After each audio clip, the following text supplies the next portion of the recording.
Oh my hundreds. Alam mo yan na ikaw ang pinakamamahal ko.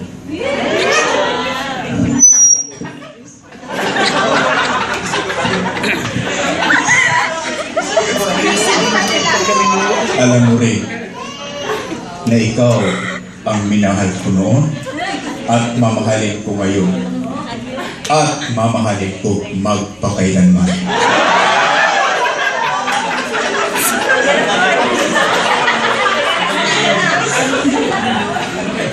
Kung ilang beses man na magkaroon ng vow marriage renewal, paulit-ulit ko rin itong sasabihin dahil ito ang katotohanan.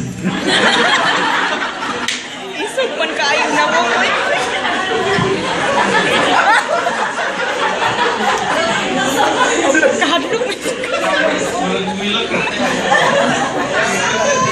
Maraming salamat sa iyong pag-aalaga sa akin sa umaga at ganoon rin sa ating anak.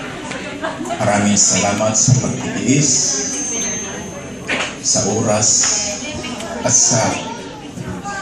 sa mga pagsubok na dumarating sa atin. Sa hirap at sa ginhawa, ikaw at ikaw pa rin ang aking mamahalin. Magtalagas man ang buhok ko, naway pag-isa mo ako. I love you.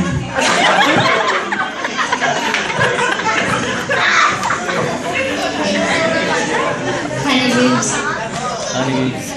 Simula sa pool, unang nakrasan ko sa'yo ang buhok mo.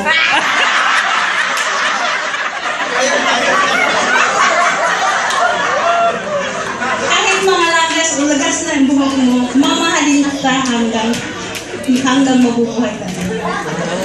Dako akong pasalamat sa imo. Sangko sa langit akong pagpasalamat sa imo. Kasi noon pa man, dahil mga trials nga akong ipakita sa imo. Ilabi na ang akong relihiyon na una nang niligaw sa akin, ang sinabi ko sa kanya, liligawan mo na niya ang relihiyon ko, ang Seventh-day Adventist.